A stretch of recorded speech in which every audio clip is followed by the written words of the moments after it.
We focus on history,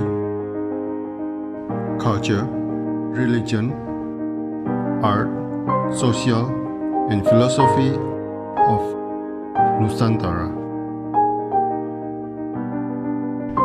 Here, in the presence of Nusantara, we were made to be forgotten about the goodness of ourselves. Because negativity seems to be more interesting for us. Now, I'm Sutoyo Raharto and friends, assist you, to remind you, to awaken you that we still can find the gems of Nusantara. They are the great sights of Nusantara.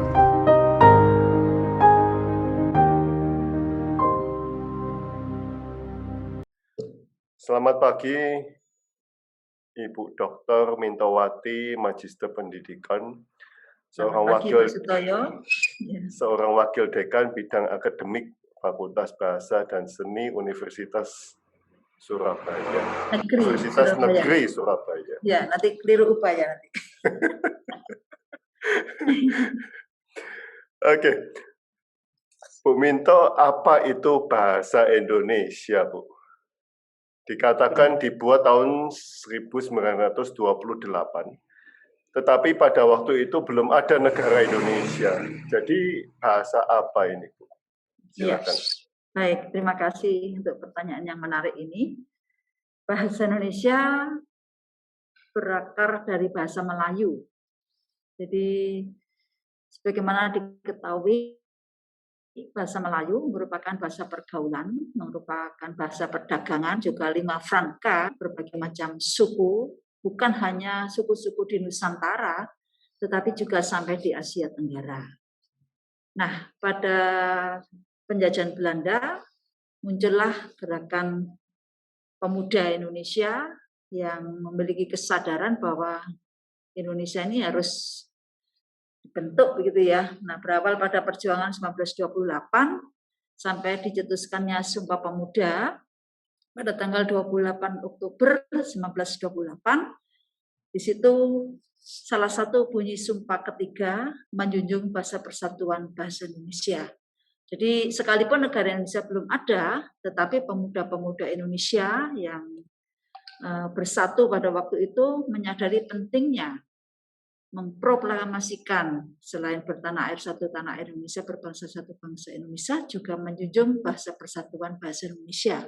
Nah, itu merupakan cikal bakal bahasa Indonesia hingga sekarang dan ditegaskan lagi pada Undang-Undang Dasar 1945 pasal 36, bahasa Indonesia adalah sebagai bahasa negara. Sedangkan yang 28 Oktober 1928 itu bahasa Indonesia sebagai bahasa nasional. Itu Pak Sutoyo. Begitu. Indonesia itu Indo itu katanya dari India dan Nesia itu kepulauan-kepulauan. Apa benar itu, Bu? Ya. Sebuah nama ya, pasti mempunyai makna. Jadi termasuk Indonesia, kepulauan-kepulauan yang ada di bukan India tetapi yang ada di Samudra Hindia Belanda begitu ya. Tetapi itu yang lebih pakar menjawab adalah sejarah, ahli sejarah, bukan ahli bahasa. Kalau asal mula Indonesia ya, begitu. Ya. Nah, jadi memang istilah Indonesia itu tahun 1928 sudah ada, Bu? Sudah dikumandangkan oleh pemuda-pemuda Indonesia yang dari berbagai organisasi kepemudaan yang mereka memiliki sikap nasionalis yang sangat luar biasa. Jika mereka mengikrarkan Sumpah Pemuda itu tadi, Pak. Untuk peristiwa bersejarah yang sangat luar biasa. Gitu. Ya. Nah, Bu, tata bahasa apa yang diadopsi para pembuat bahasa Indonesia dalam menyusun tata bahasa Indonesia, Bu? Ya, saya perlu menjelaskan dulu apa yang dimaksud dengan tata bahasa.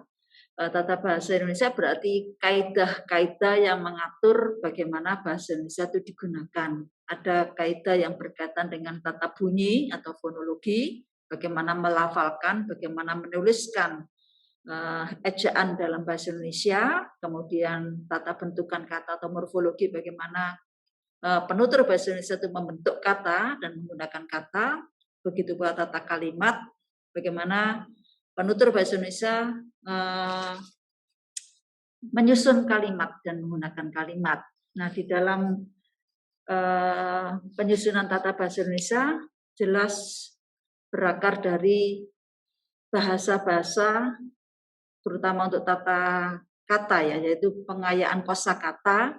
Itu selain dari bahasa di Nusantara, bahasa Indonesia juga mengambil dari bahasa-bahasa asing, misalnya bahasa Inggris, bahasa Arab, lalu juga bahasa-bahasa Melayu itu sendiri, karena memang akarnya dari bahasa Melayu.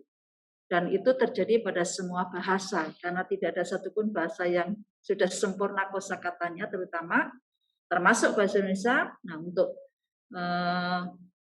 memenuhi kebutuhan perkembangan ipteks, maka diperlukan penyerapan, pengadopsian, dan lain-lain sejumlah kosakata yang relevan dengan kemajuan ipteks. Begitu Pak Sutoyo. Oke, jadi adopsi dari mana-mana ya Bu ya? Ya. Oke. Kuncinya dari bahasa Melayu, kemudian diperkaya dari berbagai bahasa Nusantara, misalnya bahasa Jawa, bahasa Minang, kemudian juga dari bahasa asing, utamanya bahasa Inggris dan bahasa Arab. Dulu pernah ada dalam bahasa Belanda ya, bahasa China juga ada, tetapi sekarang lebih banyak itu dari bahasa Inggris, bahasa Arab, gitu. Oke, ini nyambung ke pertanyaan saya yang mengapa bahasa Indonesia bisa mengadopsi banyak kosakata dari banyak bahasa? Ya. Ini menjadikan bahasa Indonesia sebagai multibahasa. Apakah karena karakter orang Indonesia yang bisa menerima pengaruh dari luar atau bagaimana ini, Bu?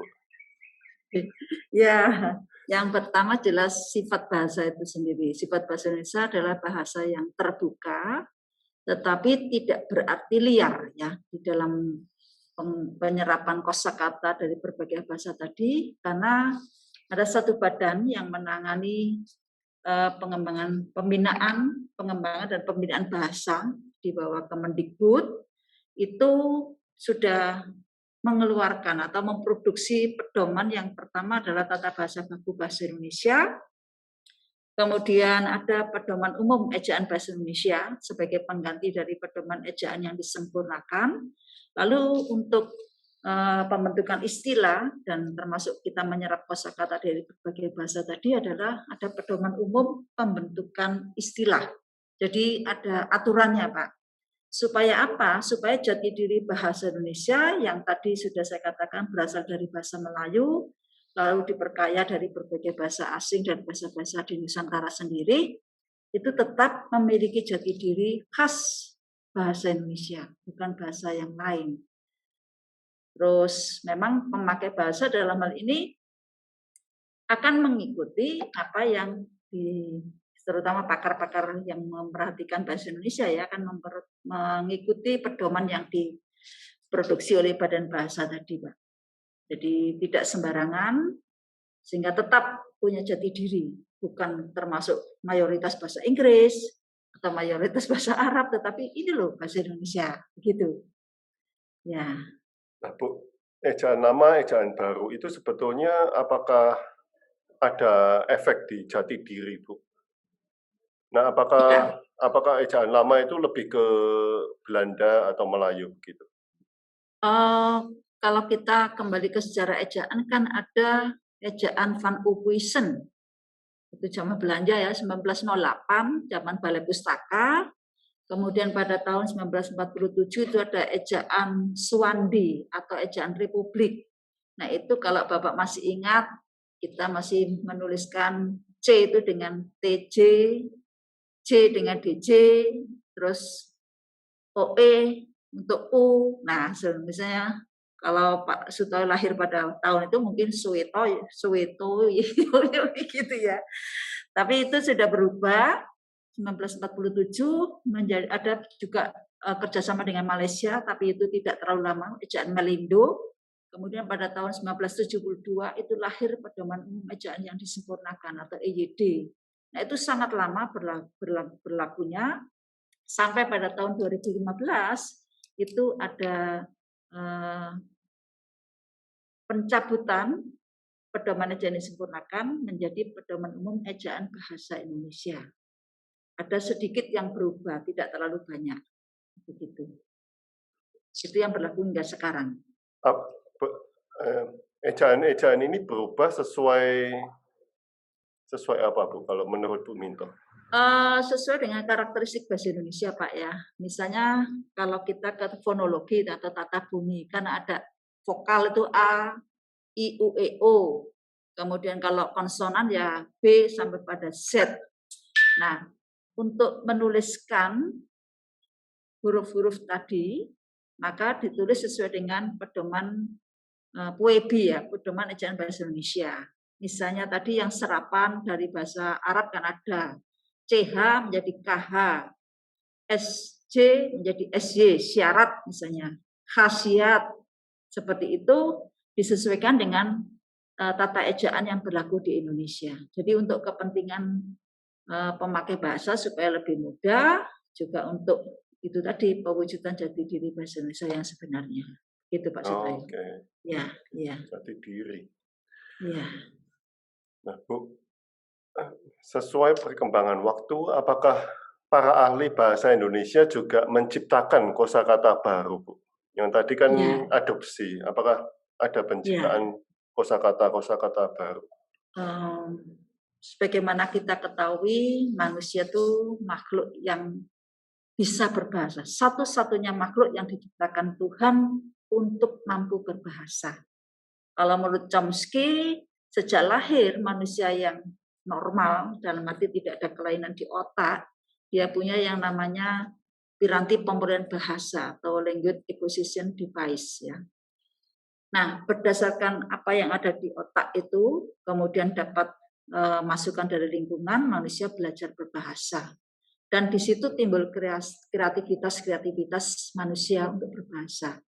Beda dengan burung beo yang hanya bisa menirukan, tapi dia tidak bisa mengkreasi kalimat-kalimat yang baru. Hanya itu saja dan penggunanya juga tidak tahu apa maknanya begitu.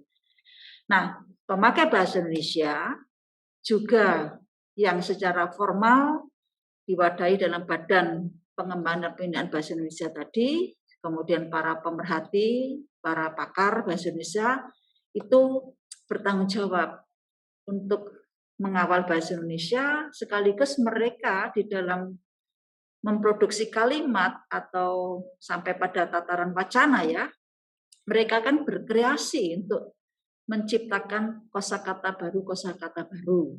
Satu contoh, dulu kan kita kenal kata tumbuh, bertumbuh, lalu menumbuhkan, terus dipadukan dengan kata kembang, menjadi tumbuh kembang. Jadi tumbuh kembangnya seorang anak ditentukan oleh ini. Penumbuh kembangan kepribadian seorang anak manusia sangat penting untuk dikawal. Nah, itu satu contoh bahwa ada upaya dari pemakai bahasa Indonesia untuk menciptakan kosakata baru.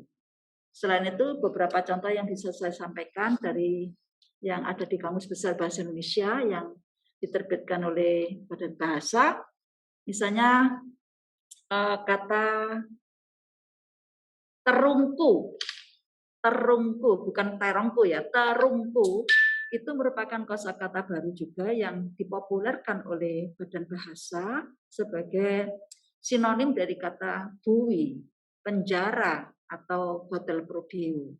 Itu diambil dari bahasa Nusantara. Tapi ada juga yang misalnya kita terjemahkan tadi, mouse yang kita gunakan untuk menggerakkan kursor, itu tetikus. Bukan tikus, ya, tetikus, begitu.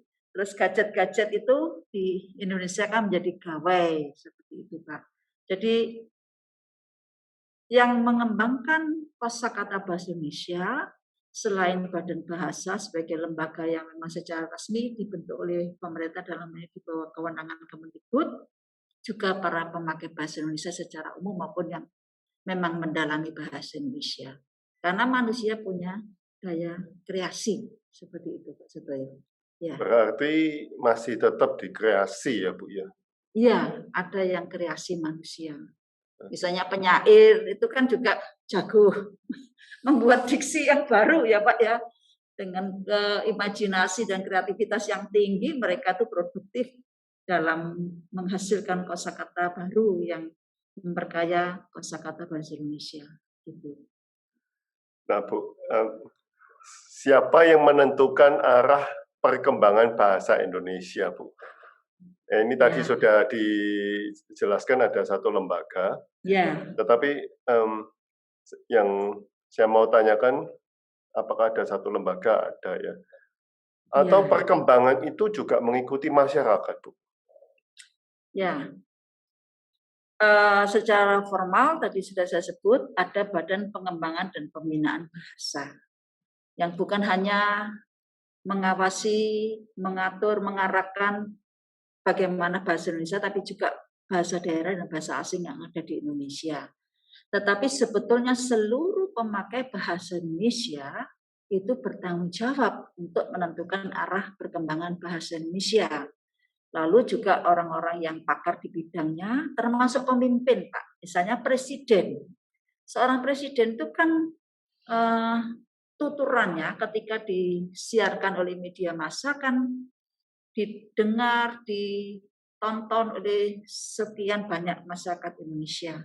Nah, sebagai pemimpin, baik presiden, menteri, sampai pada lurah ataupun RT RW yang berpidato, hendaknya menggunakan bahasa Indonesia yang baik dan benar, karena mereka itu pemimpin. Nah, masyarakat Indonesia kan masih sangat menghormati pemimpin ya, entah pemimpin di bidang keagamaan, di bidang pemerintahan atau politik misalnya. Karena itu semua bertanggung jawab untuk mengarahkan perkembangan bahasa Indonesia. Kalau tidak seperti itu, termasuk guru. Guru bukan hanya guru mata pelajaran bahasa Indonesia, tetapi juga guru-guru mata pelajaran yang lain perlu peduli pada bahasa Indonesia yang mereka pakai ketika di kelas, karena mereka juga pemimpin. Nah, dalam hal ini tinggal kesadaran mereka mau bertanggung jawab atas tugas itu atau tidak. Kita tidak boleh tak acuh terhadap bahasa sendiri, karena kita bersyukur kepada Tuhan dengan adanya bahasa Indonesia ini, suku-suku di Indonesia yang masing-masing dengan bahasa daerahnya itu ternyata bisa saling berkomunikasi karena bahasa Indonesia ini. Kalau tidak kan sulit ya, segala aspek kehidupan tidak akan bisa berjalan kalau bahasa Indonesia itu tidak digunakan di dalam peristiwa komunikasi tersebut. Jadi semua pihak sebetulnya bertanggung jawab, hanya saja bebannya itu, tanggung jawabnya itu memang pertama pada Badan Pengembangan dan Pembinaan Bahasa, kemudian para pemimpin, termasuk pemimpin politik, pemimpin agama, juga yang bekerja di sektor pendidikan, termasuk saya, termasuk pembina bahasa Indonesia, karena saya juga mendalami bahasa Indonesia, seperti itu. Itu Pak, jadi tanggung jawab semua pihak. Oke, Bu, satu lagi yang ingin saya tanyakan. Sebetulnya saya kenal Bu Minto ini, saya pertama kali mengenal seorang dokter yang mendalami bahasa Indonesia. Nah, mengapa Bu Minto tertarik pada bahasa Indonesia, Bu? Ini kan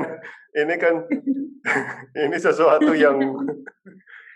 yang luar biasa, sesuatu yang jarang sekali orang mau riset tentang bahasa Indonesia.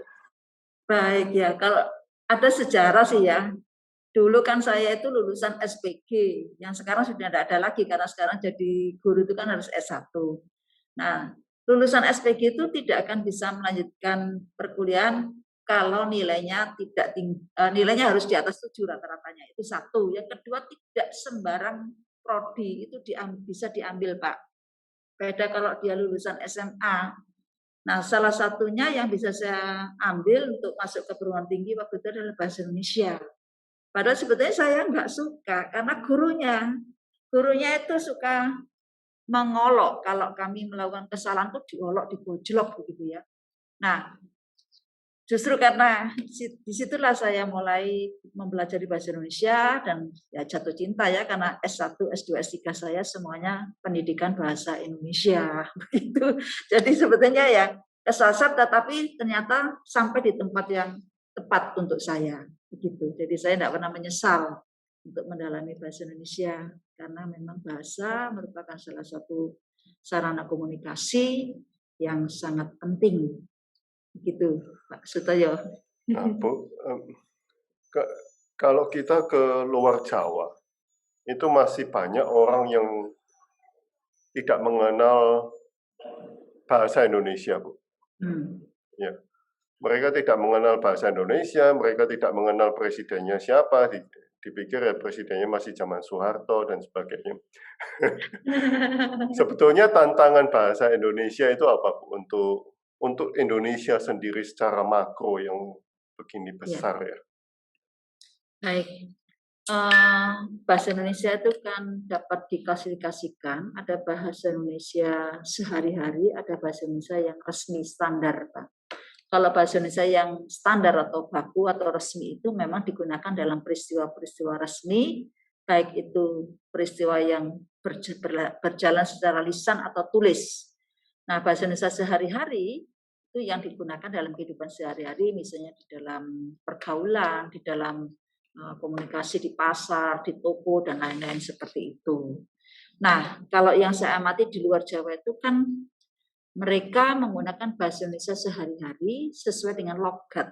Misalnya ada bahasa Indonesia logat Manado, ada logat Kupang, logat Ambon, logat Medan, dan seterusnya. Sementara yang di Jawa ya logat Jawa.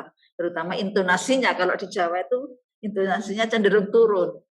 Sebetulnya mereka sudah menggunakan bahasa Indonesia, hanya bahasa Indonesia yang tidak standar. Dan itu sah-sah saja. Di dalam sosiolinguistik, yaitu cabang ilmu linguistik yang mempelajari bagaimana bahasa itu digunakan oleh masyarakat, itu sah-sah saja. Karena mereka menggunakan bahasa sesuai dengan tuntutan konteks, yaitu dengan siapa mereka berbicara, materi apa yang disampaikan, tujuannya apa, lalu channel saluran apa yang dipakai, lisan atau tulis, misalnya seperti itu. Jadi sebenarnya mereka bisa berbahasa Indonesia, hanya saja memang itu logat, bahasa Indonesia logat istilahnya, atau dialek begitu ya. Dan kalau ada masyarakat yang masih getol, masih kental bahasa daerahnya, bagi kami orang-orang yang mendalami bahasa itu juga justru kami juga ikut mendukung, karena bagaimanapun bahasa daerah itu merupakan kekayaan budaya Indonesia. Jangan sampai bahasa Indonesia menonjol atau terlebih lagi bahasa asing diunggulkan, tetapi bahasa daerahnya tenggelam. Nah, itu kita akan menyaksikan kematian sebuah bahasa, itu sangat menyedihkan. Jadi ada sejumlah masyarakat yang memang masih sangat cinta dengan bahasa daerahnya, sehingga dalam keseharian mereka berbahasa daerah ya. Tetapi ketika mereka ada di acara-acara resmi, misalnya ke kecamatan atau ke kantor bupati, saya yakin mereka akan menggunakan bahasa Indonesia. Seperti itu Pak Sutoyo, jawaban saya. Ini ada pertanyaan dari Pak Suyena, Bu. Ya. Saya mendengar sosiologi bahasa, psikolinguistik, mohon dijelaskan dan hubungannya dengan perkembangan bahasa Indonesia. Ada etnolinguistik. Baik ya. Terima kasih Pak Suyena untuk pertanyaannya. Pertama sosiologi bahasa, yang kedua psikolinguistik, dan yang ketiga etnolinguistik. Ya. Tadi sudah saya singgung istilah sosiolinguistik. Sebetulnya istilah pertama yang muncul sebagai disiplin ilmu cabang linguistik itu adalah sosiologi bahasa. Namun ada pertimbangan, kalau menggunakan sosiologi bahasa, tampaknya sosiologinya lebih kuat, lebih dominan daripada bahasanya. Karena itu muncullah istilah sosiolinguistik, paduan dari bagaimana bahasa itu dipakai oleh masyarakat. Di dalam ilmu ini, cabang ilmu ini dipelajari masyarakat di bahasa atau bilingualisme, lalu masyarakat yang multilingual, di situ ada campur kode, alih kode, ada pemertahanan, perubahan, dan kepunahan bahasa. Jadi segala sesuatu yang berkaitan dengan bagaimana bahasa itu dipakai oleh masyarakat penuturnya. Sedangkan yang psikolinguistik ini paduan dari psikologi dan linguistik.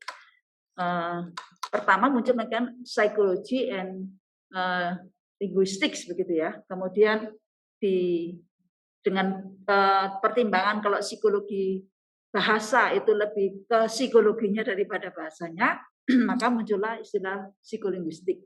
Nah, di dalam ilmu ini dipelajari bagaimana manusia itu memproduksi bahasa.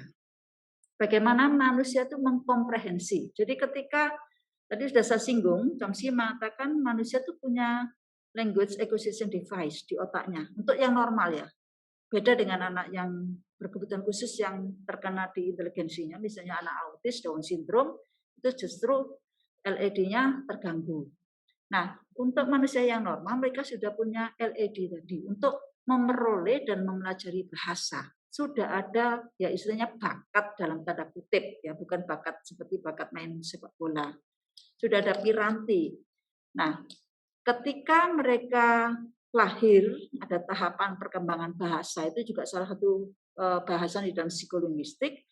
Mereka akan menerima secara reseptif dari apa yang ada di lingkungan, telinga, kemudian dikirim ke otak. Nah, di otak di sini terjadi persepsi bunyi-bunyi bahasa itu. Lalu muncul pemahaman atau komprehensi. Nah, kalau dia memang sudah pas diminta untuk memberikan respon, maka dia memproduksi bahasa. Nah, di dalam psikolinguistik juga dipelajari bagaimana manusia itu belajar memperoleh bahasa pertama, bahasa kedua, bahasa ketiga, dan seterusnya. Seperti itu.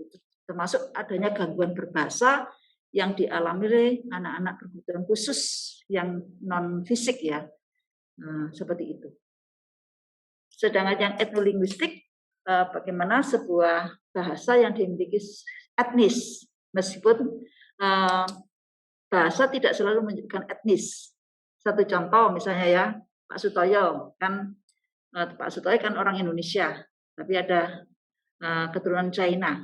Tapi ketika Pak Sutoyo berbahasa Thailand misalnya ya, nah Pak Sutoyo bukan etnis Thailand. Seperti itu. Jadi tidak selalu bahasa menunjukkan etnis, tetapi bahasa yang dimiliki etnis itu merupakan ciri khas etnis. Seperti itu. Itu Pak Suyena ya. Pak Suyena, mungkin saya perlu kenalkan Bu Minto. Pak Suyena adalah penerjemah Mandarin Indonesia Mandarin. Pak Suyena, kenal.